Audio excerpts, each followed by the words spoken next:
오늘은 끝자리에 앉으라는 제목으로 말씀을 전해드리겠습니다. 7절 보시면 청함을 받은 사람들이 높은 자리에 택함을 보시고 그들에게 비유로 말씀하여 이르시되, 당시에는 음식상에 앉는 순서가 손님들의 신분이나 지위에 따라서 정해져 있었다는 거예요. 가장 귀한 손님은 대개 가장 나중에 도착하는 것이 관례였다라는 거죠. 예수님은 식탁에 앉게 될 때 제자들에게 유익하면서 또 그리고 지키기에 합당한 것들을 말씀하신다는 사실을 우리가 알 수 있다라는 거예요. 그리고 적대자들에게도 기회만 있으면 그들이 저지른 잘못을 지적하면서 그들을 교정하려고 하셨다라는 거예요. 우리도 식탁에서 하나님의 선하심을 말하고 평상적인 대화 속에서 하나님의 영적인 지혜를 얻어야 돼요. 그보다 더 값진 게 없는 거예요. 여러분들이 세상을 살아가면서 아무리 내가 머리를 짜내고 지혜를 짜내고 노력을 하고 새벽부터 늦게까지 노력을 하고 해도 중요한 것은 뭐냐면 이 하나님의 말씀에 연단을 받아서 영적인 육적인 그러한 지혜를 가지고 있는 또 하나님의 일꾼으로 그런 훈련되어진 사람들의 말보다 더 귀중한 말씀이 없어요. 그렇기 때문에 그게 보통 축복이 아니야. 뭐냐면 같이 식사를 할 수 있다는 거, 그리고 그 식사 자리에서 이러한 말씀을, 하나님의 말씀을 또 지혜를 배울 수 있다는 게 보통 축복이 아니라는 거예요.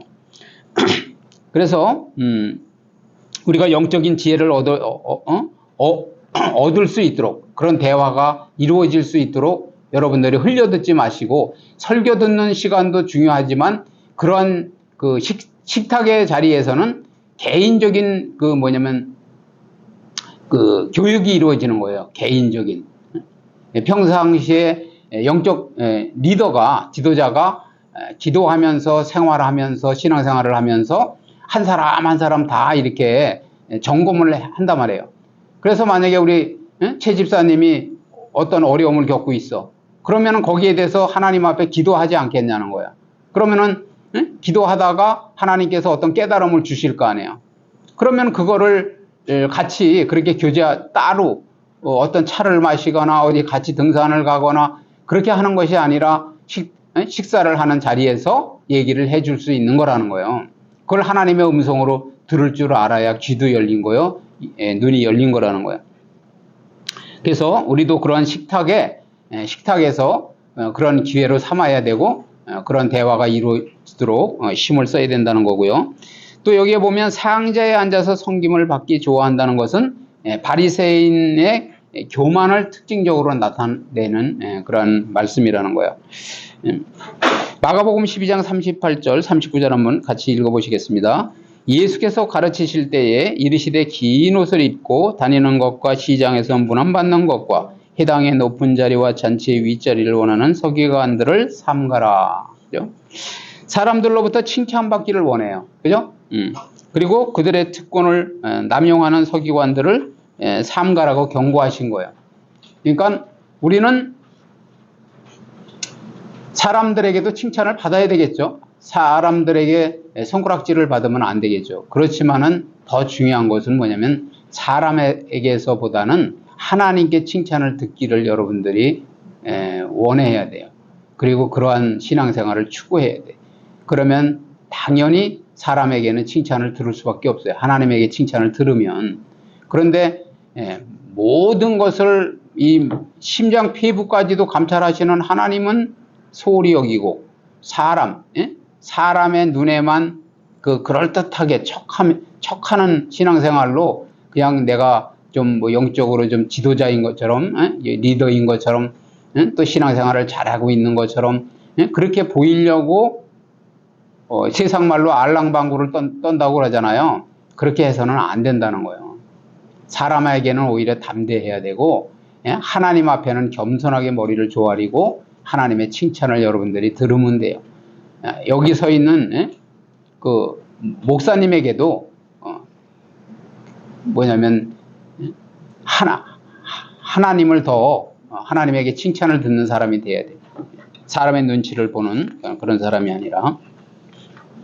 그래서 그 8절 보세요. 8절. 내가 8절 9절을 읽으시겠어요? 내가 누구에게나 혼인잔치에 청함을 받았을 때에 높은 자리에 앉지 말라. 그렇지 않으면 너보다 더 높은 사람이 청함을 받은 경우에 너와 그를 청한 자가 와서 너더러 이 사람에게 자리를 내주라 하리니 그때 내가 부끄러워 끝자리로 가게 되리라. 그죠? 다른 자리에서도 그러고 하겠지만은 특별히 각별히 그 격식이 요구되는 혼인잔치에서는 어디에서나 상석에 앉지 말라고 더 말씀하시는 거예요. 왜냐하면 의뢰이 자기가 상석에 앉아야 한다고 여겨서 먼저 상석을 차지했다고 그래요. 그러면은 자기보다 더 높은 사람이 와서 그 잔치에 참석하게 되는 때에 난처한 상황이 생긴다라는 거예요. 잠언 25장 6절 7절 읽어보시겠어요? 여기에도 보면은 왕 앞에서 스스로 높은 채 하지 말며 대인의 자리에 서지 말라. 이는 사람이 너더러 이리로 올라오라 하는 것이 내 눈에 보이는 귀인 앞에서 저리로 내려가라 하는 것보다 나음이니라. 이렇게 말씀하고 있잖아요. 그죠? 그래서 우리가 뭐 쉽게 말하면은 자기 주제를 아는 거죠. 자기의 위치를 아는 거예요. 그래서 여기도 뭐라고 그러냐면 겸손의 덕목은 매우 중요한 것을 말씀하고 있는 거예요. 내가 스스로 높아지려고 하고 여기는 내가 앉을 만한 자리다. 이렇게 하는 게 아니라 자기의 자리를 알고 또 오히려 좀 너무 구석진데 이게 호미진데 앉았단 말이에요. 그러면 오라고 그럴 거 아니에요. 이쪽으로 오세요. 장로님 이쪽으로 오세요. 이렇게 집사님 이쪽으로 와서 앉으세요. 이렇게 그럴 때 가면은 오히려 여러 사람들에게도 귀감이 된다라는 거죠. 그래서 예수님께서 말씀하시고자 하는 것은 높은 자리와 낮은 자리를 구분하여서 그러한 차이에 얽매이지 말라는 거예요. 그래서 매사에 겸손하라는 교훈을 말씀하고 있는 거라는 거예요. 그래서 그 교훈은 직접 말씀하시지 않고 이러한 극단적인 상황을 설정해서 말씀하시는 것은 바리새인들이 그만큼 완악성을 보여주려고 하시는 말씀이라는 거예요. 예를 들어서 어떠한 예를 들어서 말씀하시잖아요. 10절 보시면 청함을 받았을 때에 차라리 가서 끝자리에 앉으라. 그러면 너희를 청한 자가 와서 너더러 퍼치어 올라 앉으라 하리니 그때에 함께 앉은 모든 사람 앞에서 영광이 있으리라 그러잖아요. 그래야 영광이 되는 거예요. 상자를 차지하려는 바리새인들의 교만이 얼마나 어리석은 것인가를 지적하는 말씀이라는 거죠. 그래서 또 사람의 높고 낮음이 자신의 욕심에 의해서가 아니라 내가 스스로 자기를 높이고 여기는 내 자리라고 주장한다고 해서 되는 게 아니고 아까 말씀드렸지만 교회도 엄연히 뭐냐면 영적인 질서가 있는 곳이에요. 하나님께서 기름 부어서 세우셔서 교회를 맡기시고 그리고 여러 양들과 또 여러 성도들을 여러 성도들의 모범이 되어서 잘 치료하고 이끌어가고 교육하고 그렇게 하면서 이끌어갈 수 있도록 그런 영적 권위를 주셨다라는 거예요. 그래서 중요한 것은 뭐냐면 하나님에 의해서 결정되는 거라는 거예요. 사람의 높고 낮음은. 자, 11절 보세요. 무릇 자기를 높이는 자는 낮아지고 자기를 낮추는 자는 높아지리라. 이 말씀이 아주 귀한 말씀이에요. 무릇 자기를 스스로 높이는 자는 낮아진다는 거예요. 그리고 자기를 낮추는 자, 그죠? 겸손하게 나는 종이로소이다 하고 어떤 말씀이든지 하시면 듣겠나이다 하는 그런 심령으로 다가가는 그런 사람은 높아지리라. 하나님이 겸손한 자를 높이시고 교만한 자는 창피를 당하게 만드신단 말이에요. 그 원리를 우리가 깨달아야 돼요. 그래서 사람의 높고 낮음은 전적으로 하나님께 달린 거예요. 하나님의 주권 안에 달려 있단 말이에요. 하나님이 높이시면 높아지는 거고 하나님이 낮추시면 낮아지는 거라는 겁니다. 사람이 스스로 추구해서 되는 일이 아니다. 그런 말씀이에요. 그래서 인간이 취할 수 있는 최선의 자세와 가장 아름다운 자세는 뭐냐면 겸손이라는 거예요. 겸손. 항상 겸손해야 돼요. 우리는. 어떤 물질이 많이 벌려도 겸손해야 되고 영적 지식이 높아질수록 겸손해야 되고 또 여러 가지 은사를 받아가지고 다른 사람 못 받은 여러 가지 신비한 그런 신령한 은사들을 자기가 받아서 막 사용이 되고 귀신이 떠나가고 병이 고쳐지고 어떤 사람 미래가 막 보여지고 교회의 앞날이 보여지고 사탄이 움직이는 것이 보여지고 그런다 할지라도 절대 뭐냐면 경고망동하면 안 된다는 거예요. 그래도 끝까지 그러한 은사와 그러한 영적 지식은 하나님께서 주셨다 이렇게 생각하고 나에게서 시작된 게 아니라는 것을 여러분들이 분명히 깨닫고 뭐냐면 계속 겸손한 삶을 끝까지 유지해야 하나님이 들어쓰시는 거지. 교만이 딱 오는 순간부터 하나님이 그냥 낮추셔서 그냥 창피를 당하게 만드시는 거라고요. 12절 보세요. 또 자기를 청한 자에게 이르시되 내가 점심이나 저녁이나 베풀거든 벗이나 형제나 친척이나 부한 이웃을 청하지 말라. 두렵건대 그 사람들이 너를 도로 청하여 내게 가품이 될까 하노라. 그죠? 이 말씀은 예수님께서는 벗과 형제, 친척, 부한 이웃을 식사에 초청하지 말라고 말씀해요. 왜냐? 이 말씀은 뭐냐면 그 사람도 나보다 그러니까 부한 사람들을 초청을 했는데 그 사람들도 또 이 세상 사람들은 그런 어떤 비교하는 것도 있고 또 나도 이런 사람이네 하는 그런 게 있잖아요. 그러니까 다시 그 사람을 초청해가지고 막 더 똑부러지게 그냥 차리는 거예요. 그러면 그럴 거 아니야. 저 집에 갔었는데 갈비탕이 이런 걸 줬었는데 와, 이 집에 가니까 그냥 갈비탕이 더 고기도 많이 들고 맛도 좋고 역시 이분이 더 잘 사는 집인가 보다. 이러면 좀 뭐냐면은 비교도 되고 그만큼 인간관계에 어려움을 느끼고 오히려 창피를 당할 수도 있다. 그런 말씀이에요. 그래서 오히려 뭐냐면 예수님께서는 보답할 능력이 없는 사람에게 더욱 각별한 관심을 보이라는 거예요. 보답할 능력이 없는. 그러면 그 사람들은 어떻게 하겠어요? 왜냐면 그러면 나는 베풀기만 하고 받지를 못하니까 손해가 나는 것이다 생각하지 마시고 그것은 하나님께 뭐냐면 심는 거예요. 심는 거고 결국 하나님께서 갚아주신다라는 거죠. 그래서 여기서 중요한 것은 뭐냐면 벗이나 형제나 친척 부한 이웃을 식사에 초청하지 말라고 하시는 것은 그들과의 관계를 끊거나 사랑을 나누지 말라는 게 아니에요. 좀 전에 말씀드린 대로 오히려 그 사람들이 나에게 다시 재초청을 해가지고 어떠한 또 잔치를 배설하고 이렇게 했을 때 그것이 오히려 나에게 결코 큰 유익이 되지 않는다라는 거예요. 미래의 세계에서도 그렇고 그런 말씀을 하시는 거예요. 마태복음 6장 4절 한번 보시면 네 구제함을 은밀하게 하라. 은밀한 중에 보시는 너희 아버지께서 갚으시리라. 그죠? 이렇게 말씀하시잖아요. 그래서 사회적 도움이 필요한 그러한 사람들, 그런 사람들에게 은밀하게 행한 것은 하나님께서 은밀히 보시고 갚아주신다라는 거예요.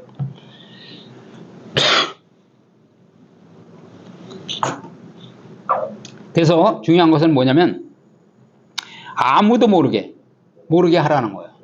오른손이 한 일을 왼손이 모르게 하라 그러잖아요.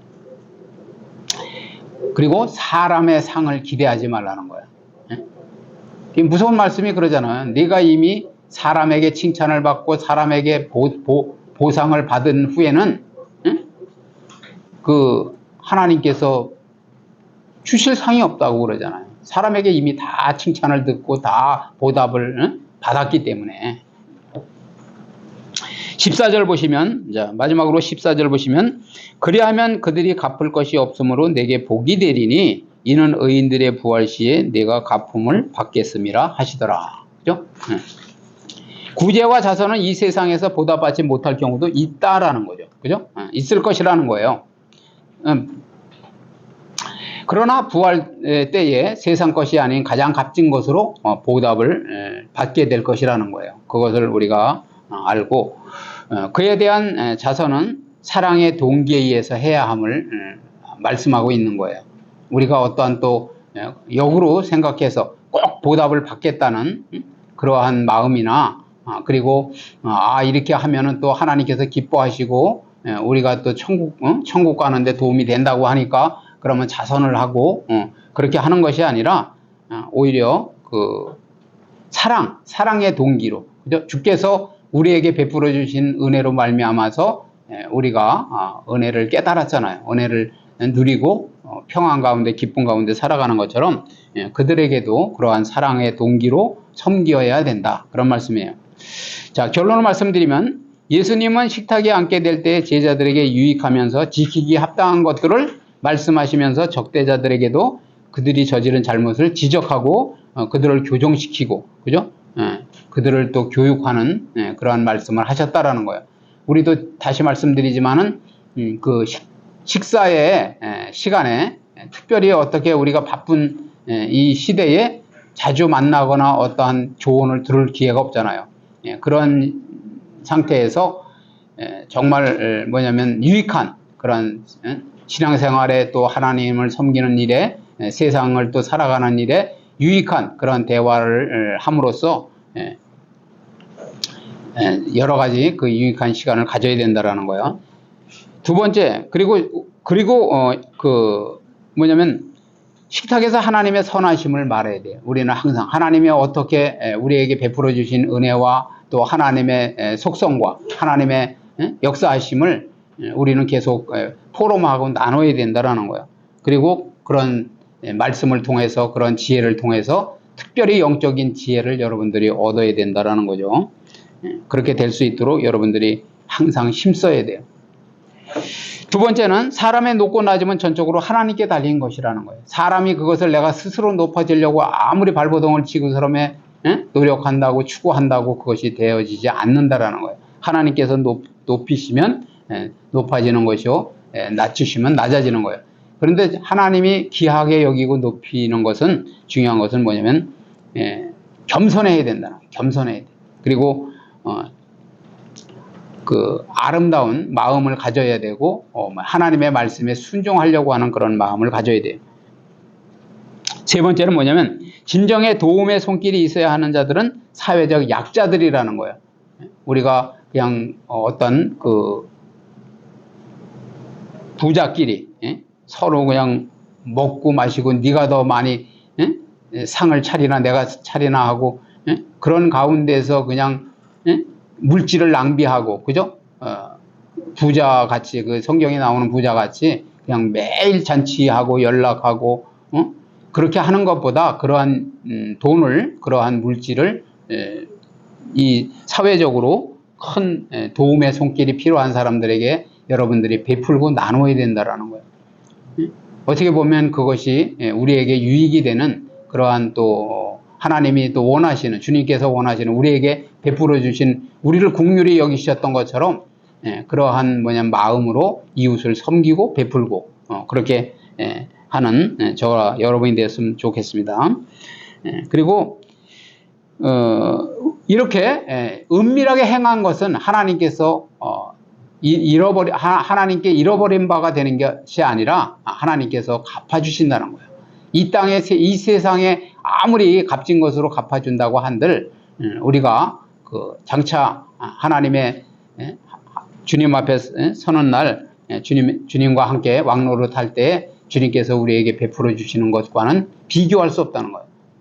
우리가 그러잖아요. 쉽게 우리가 말해서도 그냥 하늘의 것과 땅의 것은 그냥 하늘과 땅은 비교할 수 없는 그러한 영적인 세계와 또 하나님의 나라와 이 땅의 나라는 비교할 수가 없는 거예요. 여러분들이 그러한 눈이 떠져야 그것이 진정한 하나님의 은혜를 깨달은 거고, 그리고 또 이 세상을 가치 있게 그리고 정말 보람되게 살아갈 수 있는 그러한 삶이 된다라는 거죠. 그래서 끝자리에 앉으라는 말씀을 통해서 겸손한 삶을 깨닫고 슬기로운 삶을 사는 저와 여러분이 되시기를 주님의 이름으로 축복을 드립니다.